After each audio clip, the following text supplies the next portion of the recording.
আচ্ছা, আপনার যে ক্যান্সার ধরা হওয়ার পরে আপনি যে চিকিৎসা করেছিলেন অ্যালোপ্যাথিকে, আপনার কত টাকা চিকিৎসা খরচ হয়েছিল?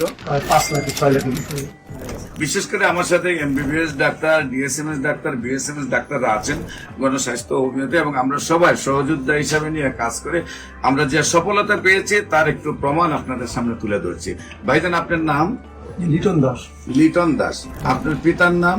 বলাই বলাই দাস। আপনার ওয়াইফের মায়ের নাম? সরস্বতী দাস। সরস্বতী দাস। আপনার ওয়াইফের নাম? ওয়াইফ নাই, বিয়ে করেন নাই? আচ্ছা আচ্ছা। আপনার বাসা কোথায়? সাইদাবাদ, সায়দাবাদ, পুরান ঢাকা, পুলিশ পাড়ির পেছনে।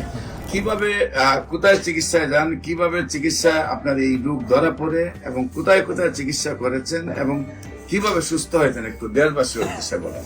প্রথমে আমার 2-2.5 বছর আগে ক্যান্সার ধরা পড়ে, লাং ক্যান্সার। এখানে আমার অপারেশন হয়, একটা লাং চলে যায়, একটা লাং এটা ফেলা যায়, একটা রাখি।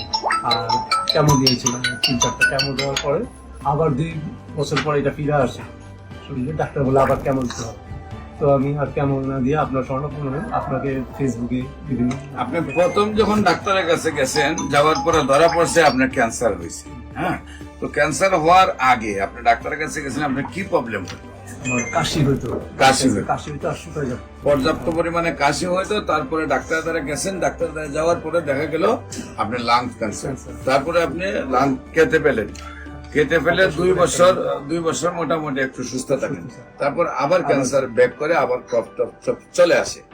সম্মানিত দেশবাসী, প্রত্যেকটা ক্যান্সারে কেমোথেরাপি, রেডিওথেরাপি বা অপারেশন করার পরে কিছুদিন ভালো থাকে, আবার রিটার্ন ব্যাক করে। তারপরে আবার অপারেশন, আবার কেমোথেরাপি, আবার রেডিওথেরাপি দেওয়ার পরে আবার কিছুদিন ভালো থাকে, তারপরে আর চিকিৎসায় ধরে না, একসময় মৃত্যুর মুখে ঢেলে পড়ে। সবাইকে আমাদের অফিস ভিজিট করে আমন্ত্রণ জানিয়ে যে কোনো প্রয়োজনে স্ক্রিনে দেওয়া নম্বরে যোগাযোগ করার জন্য আহ্বান জানিয়ে শেষ করছি। সবাইকে ধন্যবাদ।